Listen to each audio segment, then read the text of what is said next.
저는 지난 수요일부터 저는 금요일 날 왔지만 청년들은 어제 늦게 도착을 했습니다. 전라남도 소환도라는 곳을 32명의 청년과 함께 단기 선교를 다녀왔습니다. 혹시 소환도를 가보셨습니까? 가려면 먼저 우리 완도까지는 이제 다리가 있어서 차로 이동할 수 있는데 완도에서도 배를 타고 1시간을 더 들어가니까 소환도에 도착을 했습니다. 아침 9시에 출발했는데 도착하니까 저녁 5시가 넘었습니다. 하루 종일 이동을 했습니다. 소환도는 태극기가 마을의 집집마다 펄럭거리고 있습니다. 태극기 섬으로 알려져 있는데 일제강점기에 최초의 항일운동이 이 소환도에서부터 시작되었다고 합니다. 지금도 가면 항일운동 기념관이 마을 한복판에 세워져 있습니다. 더 놀라운 사실은 섬에는 약 2,000명의 주민이 살고 있습니다. 그런데 동네마다 십자가가 달린 교회가 마을마다 중앙에 교회가 세워져 있었습니다.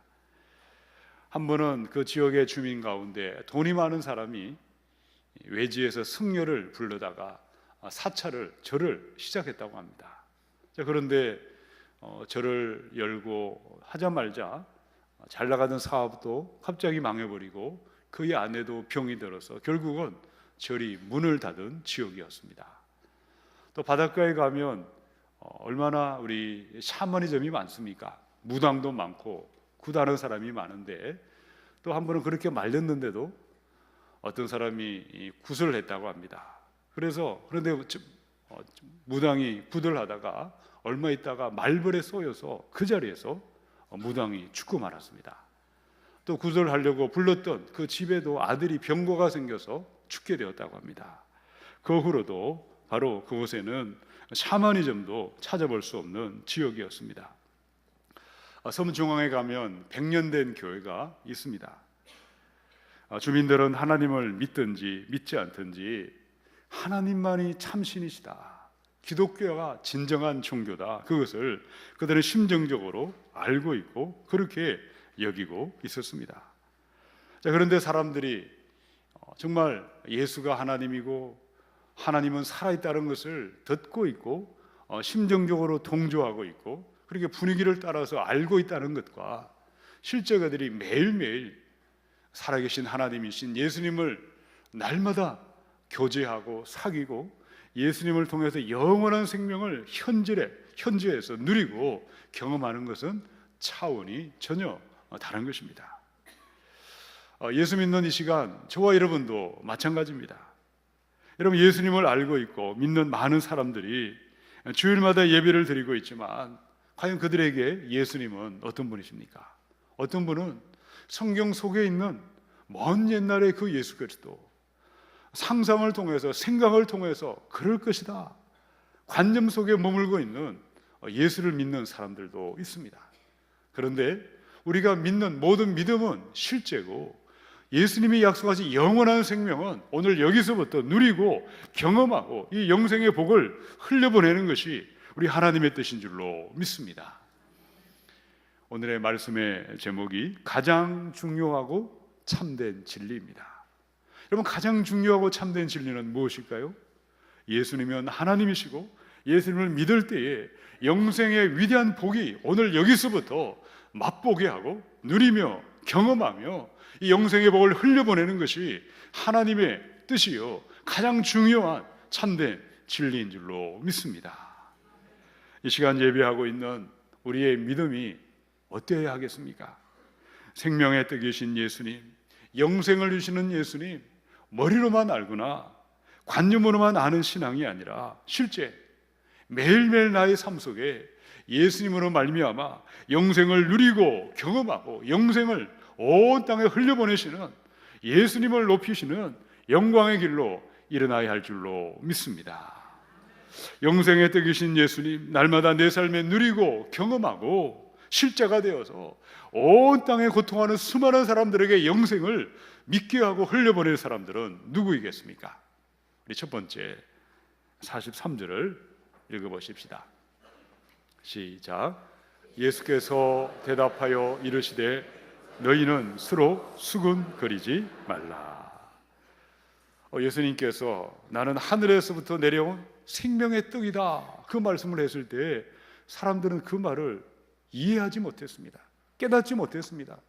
아니, 저자는 요셉의 아들이 아니냐, 저는 목수가 아니냐, 근데 어떻게 자기가 하늘에서 내려왔다고 하느냐. 그들은 예수님에 대해서 서로 수근수근거리기 시작했습니다. 이 수근수근거리다는 말의 뜻은요, 불평 불만의 말을 내뱉다, 타인을 중상모략하다, 비방하다, 그 말이 수근수근거리는 것인데, 육에 속한 사람들은 영의 일을 깨닫지 못합니다. 그 입에는 수근수근거림이 떠나지 않고 스스로 자기가 자신의 인생을 망치게 되어 있습니다. 지금도 영적인 일을, 신령한 일을 깨닫지 못하면, 거듭남이 없으면 습관적으로 불평할 수밖에 없고 습관적으로 수근수근거릴 수밖에 없는 것입니다. 자, 그런데 44절을 보시기 바랍니다. 우리 예수님은 그들을 향해서 가장 중요하고 참된 진리인 영생을 누리고 영생을 소유하고 영생을 맛보는 비밀을 그들에게 말씀하셨습니다. 자, 44절을 함께 읽겠습니다. 시작. 나를 보내신 아버지께서 이끌지 아니하시면 아무도 내게 올 수 없으니 오는 그를 내가 마지막 날에 다시 살리리라. 아멘. 하나님은 어떤 분이십니까? 우리를 예수님께로 어떻게 하시죠? 이끌어 주십니다. 이끈다는 말은요, 초대한다는 말이고 초청한다는 말이고, 다르게 말하면 은혜를 베푼다. 우리 하나님은 이끄시는 하나님, 초대하시고 초청하시고 은혜 베푸시는 하나님이십니다. 이사야서 44장의 3절에 나는 목마른 자에게 물을 주며 마른 땅에 시내가 흐르게 하며 나의 영을 내 자손에게, 나의 복을 내 후손에게 부어주리라. 55장 1절에 오호라 너희 모든 목마른 자들아 물로 나오라, 돈 없는 자도 오라. 너희는 와서 사 먹되 돈 없이 값 없이 와서 포도주와 젖을 사라. 하나님은 모든 사람들을 생명의 떡이신 예수님께로 초대하시고 초청하시고 이끌어 주십니다. 자, 누구에게 하나님의 초대하심과 초청하심과 이끄심의 은혜가 임하게 되어 있을까요? 자, 저를 따라서 선포하십시다. 목마른 자들을 영생으로 이끌어 주십니다. 목마른 자에게 물을 주시는데, 목마르다는 것은 무슨 말입니까? 나의 죄에 대하여 몸부림을 치고 나의 죄로 말미암아 탄식하고 애통해하고 내 안에는 어떤 희망이 없음을 알고 나의 구원을 위해서 의가 되시는 진정한 의로우신 예수님만을 붙들고 예수님만을 구하고 예수님만을 목말라 하는 그들에게 성령을 보내셔서 하나님은 그들을 구원의 은혜로 영생의 복으로 이끄시고 초대하시고 초청하시는 줄로 믿습니다. 오늘 예배 자리에 나오셨습니다. 어떤 마음을 가지시고 어떤 자세로 어떤 태도로 예배 자리에 나오셨습니까? 나의 죄에 대해서 애통해하는 그 마음, 의로우신 예수님을 목말란 마음으로 예수님께 나아가실 때 성령을 보내시고 초대하시고 초청하시고 이끌어 주시는 줄로 믿습니다. 바로 그들에게 영생의 문이 열리는 것이고 영생의 삶을 시작하게 하실 줄로 믿습니다. 요한복음의 3장의 6절 8절입니다. 육으로 난 것은 육이요 영으로 난 것은 영이니 내가 내게 거듭나야 하겠다 하는 말을 놀랍게 여기지 말라.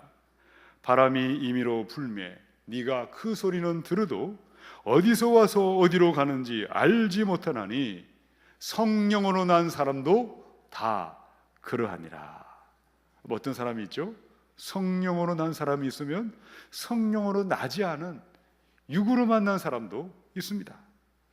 이 캄캄한 밤에 사람의 눈을 피해서 예수님을 찾아왔던 이 바리새인인 니고데모가 어떻게 그의 삶에 생명의 떡이신 예수님을 먹고 영생을 누리고 영생을 소유하고 영생의 기쁨을 어떻게 누리게 되었습니까?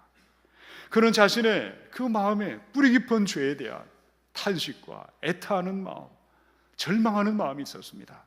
나의 노력과 선행과 의로움과 율법을 아무리 지키고 지켜도 또다시 넘어지는 자신에 대한 철저한 절망이 있었기에, 그의 의가 되시는 예수님을 목말라야 하는 그 마음이 있었기에 니고데모의 삶에 영생의 은혜가 임하고 그의 삶을 영생의 복으로 이끄시는 은혜가 임하게 된 줄로 믿으시기 바랍니다. 자, 그런데 성경에는요, 정반대의 사람들도 부지기수로 기록되어 있죠. 요한복음에 보면 6장에 60절 61절입니다. 제자 중 여럿이 듣고 말하되 이 말씀은 어렵도다, 누가 들을 수 있느냐 한데, 예수께서 스스로 제자들이 이 말씀에 대하여 수근거리는 줄 아시고, 예수님의 말씀을 듣고도 이해하지 못하고 깨닫지 못하고 어떤 사람이 있었죠? 수근수근거리는 제자들이 있었습니다. 여러분, 그들은 예수님을 내 눈앞에 보고도 깨닫지 못했습니다. 예수님에 대해서 입을 열어 불평을 했습니다. 예수의 말씀을 들을 때 그들은 수근수근거리고 그들의 말을 열고 그들은 예수님을 오히려 바로 회방하는 자리에 설 수밖에 없었다는 것입니다. 그들의 마음에는 자신의 죄에 대한 그리고 의에 대한 목마름이 없었습니다.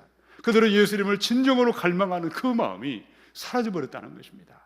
어떻게 해야 우리의 삶에 목마름이 회복이 되고 성령을 보내셔서 영생의 이끌림의 은혜로 우리의 삶을 회복할 수가 있겠습니까? 여러분, 시편의 51편의 10절로 11절입니다. 함께 읽어보십시다. 시작. 하나님이여, 내 속에 정한 마음을 창조하시고 내 안에 정직한 영을 새롭게 하소서. 나를 주 앞에서 쫓아내지 마시며 주의 성령을 내게서 거두지 마소서. 아멘. 자신의 죄로 말미암아 애통해할 때, 목말라 할 때, 성령을 사모할 때, 의에 대한 목마름이 있을 때에 바로 우리가 십자가의 우편 강도를 할지라도 구원의 문으로 인도하시고, 일곱 귀신 들린 여자를 할지라도 회복으로 인도하시고, 살인죄와 살인교사죄와 간음죄를 저지른 다윗에게도 영생의 은혜가 임하고 이끌림의 은혜, 하나님의 회복의 은혜가 임하게 하신 줄로 믿습니다. 이 시간 예수의 보혈 십자가 앞에 우리의 모든 죄와 허물과 악함을 진정으로 통회하고 뉘우치고 애통해 하십시다. 의로우신 예수님만을 유일한 구원의 하나님으로 믿고 경배하는 목마름을 회복하셔서 모두가 영생의 문으로 들어가시고 영생의 삶을 누리며 경험하시기를 축원합니다. 우리 두 번째 45절로 6절을 읽겠습니다. 시작. 선지자의 글에 그들이 다 하나님의 가르치심을 받으리라 기록되었은즉 아버지께 듣고 배운 사람마다 내게로 오느니라. 이는 아버지를 본 자가 있다는 것이 아니니라. 오직 하나님에게서 온 자만 아버지를 보았느니라. 아멘. 우리 예수님께서 말씀을 하시다가 성경 구절을 인용하셨어요. 그 말씀은 이사야서 54장 13절이었습니다. 내 모든 자녀는 여호와의 교훈을 받을 것이다. 이 구약의 말씀을 인용하시면서 성령님의 인도함을 받고 우리 생명의 떡을 주시는 예수님께로 영생으로 인도함 받을, 이끌림을 받을 두 번째 그 모습이 무엇인지를 말씀하셨습니다. 자, 45절에 보니까요, 아버지께 듣고 배운 사람마다 누구에게로 오죠? 내게로 오느니라.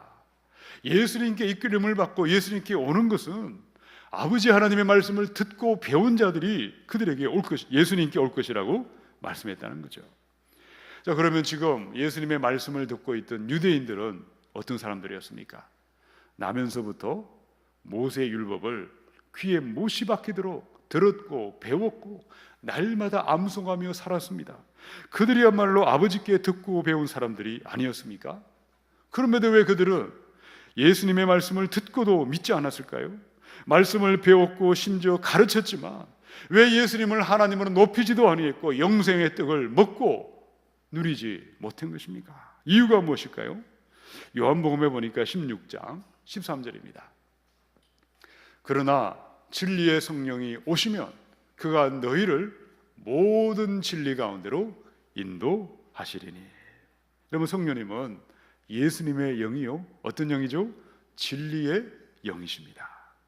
성령님은 우리 가운데 오셔서 죄에 대해서, 의에 대해서, 심판에 대해서, 진리가 아닌 것에 대해서 이것이 진리라고 깨닫게 하시고 우리를 진리의 삶으로 말씀을 통하여 인도하시고 깨닫게 하십니다. 자, 그런데 그때 우리의 마음이 가난하고 겸손한 사람들, 죄에 대하여 책망하시고 의에 대해 훈계하시고 심판에 대하여 말씀하실 때 성령의 감동을 받게 하십니다. 가장 중요하고 참된 진리가 되는 예수님을 통하여 영생을 누리고 경험하고 그의 삶에 맛보며 그 영생을 흘려보내도록 역사하십니다. 자, 그런데 진리의 성령이 오셨습니다. 성령님은 언제나 말씀을 통하여 죄와 의와 심판에 대해서 끊임없이 우리에게 훈계하십니다.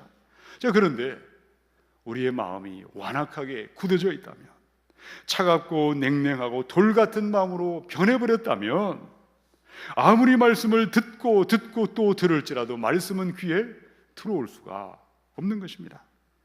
말씀을 배우고 가르쳤고 심지어 말씀을 선포한다 할지라도 말씀은 내 마음에서 튕겨져 나가는 것입니다.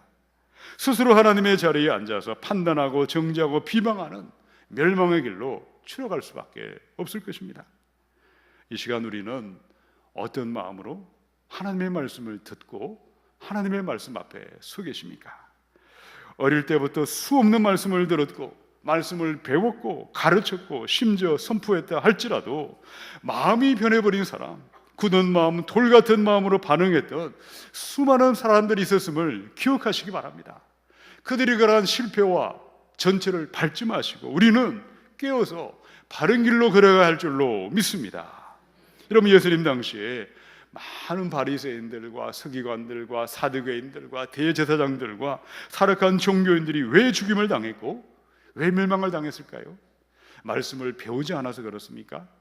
말씀을 듣지 못해서 그렇을까요? 여러분, 그들은 수많은 말씀을 들었습니다.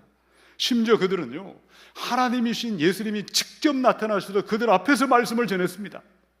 그런데 그들은 말씀 앞에 돌 같은 마음, 완악한 마음, 교만한 마음으로 말씀을 반응했기에 생명이 아니라 죽음으로 떨어졌고 영생이 아니라 영벌로 추락하고 말았습니다.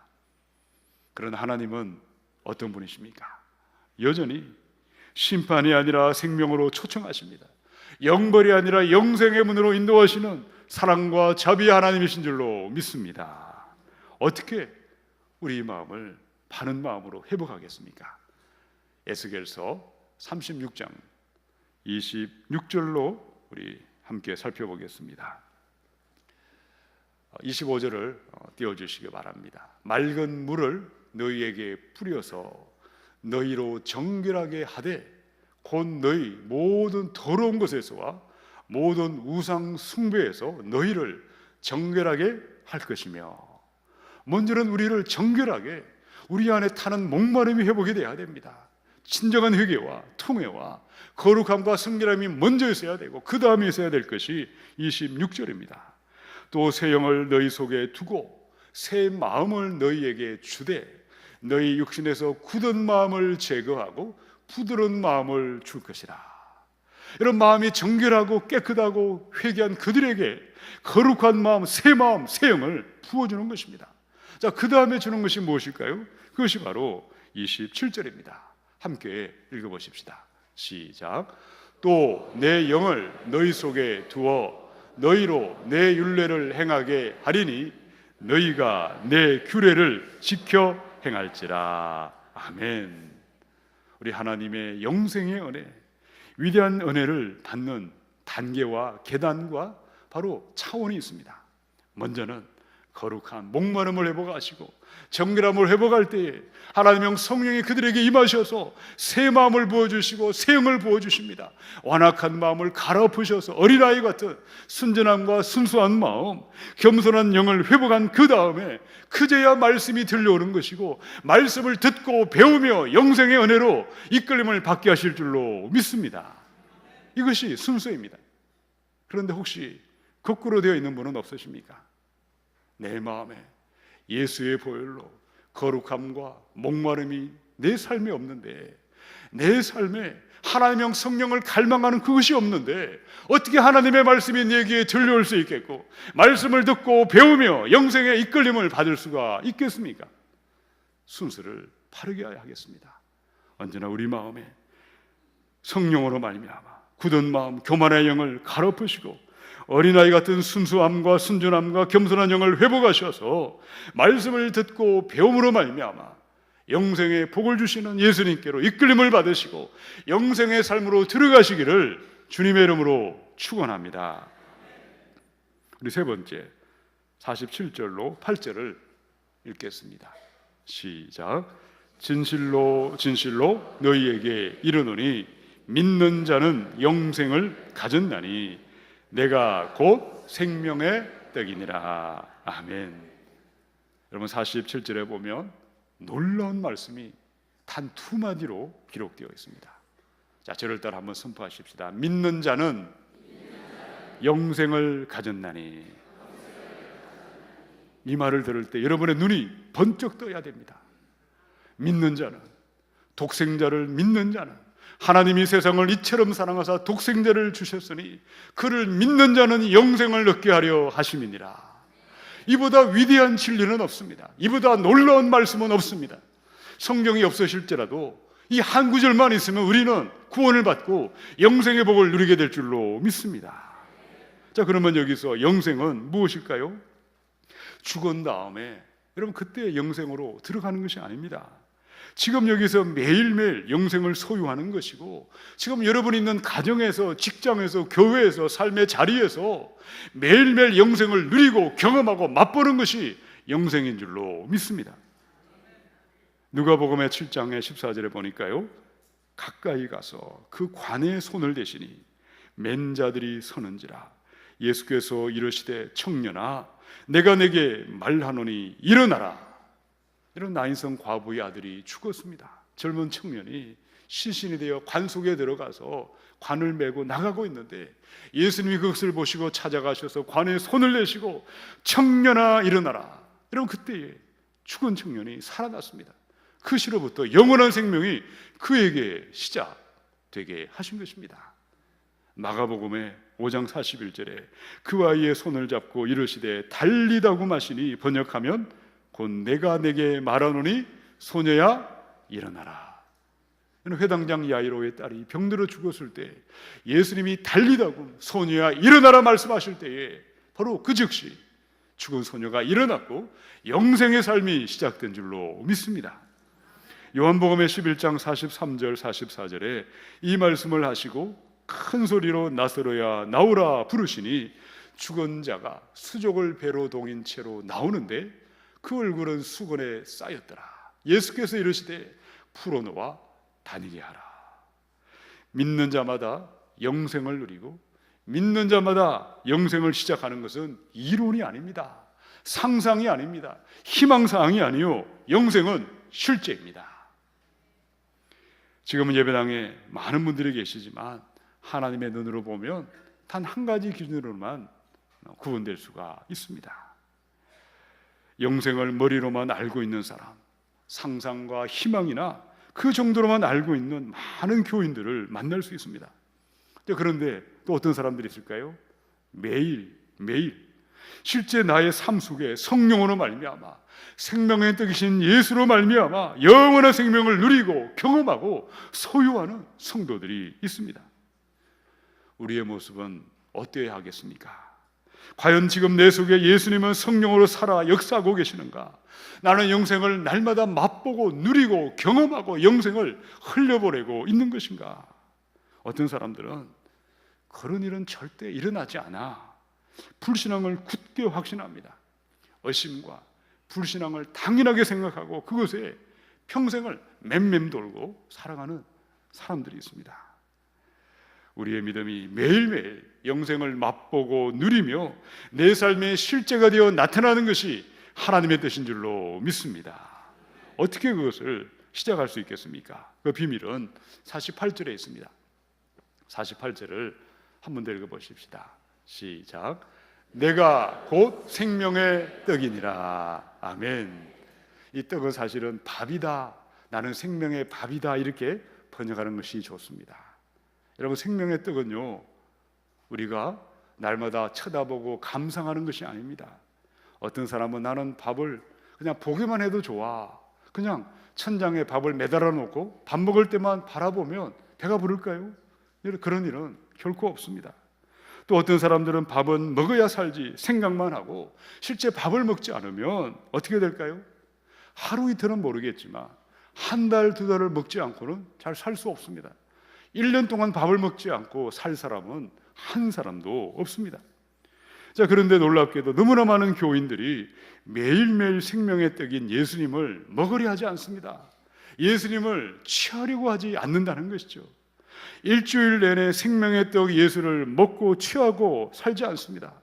온갖 세상의 불량식품만 잔뜩 먹고 교회로 찾아오십니다. 머릿속에는 온갖 세상의 잡다한 것들로 가득 차 있습니다.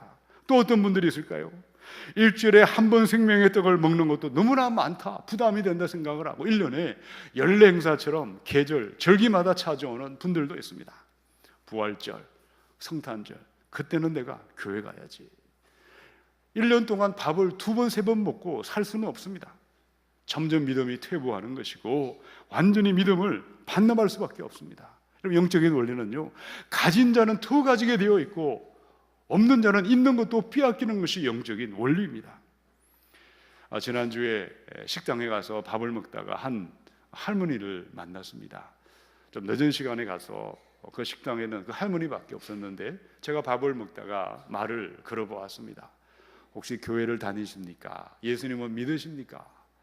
그랬더니만 그분이 하시는 말씀이, 나도 옛날에는 열심히 교회 다녔습니다. 근데 지금은 절에 다닌다는 것입니다.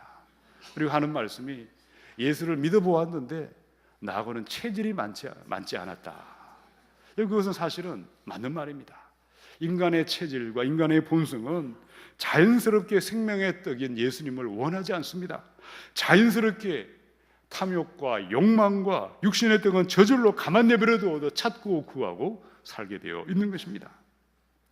생명의 떡인 예수를 매일매일 먹고 취하는 순종이 들여질 때, 하루하루 그날그날의 순종이 들여질 때에 내 안에는 예수님이 주시는 영생은 점점 자라나고 눈덩이처럼 불어나고 우리 안에 실제가 되어 나타나게 역사하십니다. 지난주에 또 그런 분을 한 분 만나보았습니다. 이번에 소환도를 찾아갔는데 2006년도에 방문을 하고 12년 만에 그 섬을 다시 찾았습니다. 그때는 계시지 않았는데 얼마 전에 새로 오신 장로님이 한 분 계셨습니다. 건국대학교 축산과를 졸업했다고 합니다. 건대를 잘 알고 계셨습니다. 자연교회도 알고 계셨고요, 사모님은 초등학교 선생님이셨습니다. 서울에서 장로님으로 심우하시다가 어떻게 그 멀리까지 오셨을까?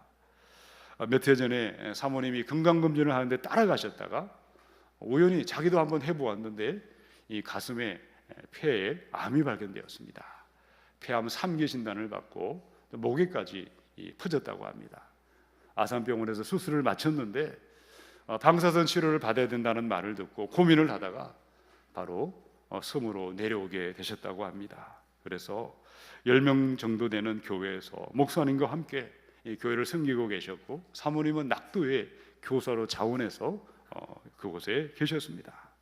저는 장로님이 서울에 계실 때 어떻게 심호하셨는지는 잘 알지 못합니다.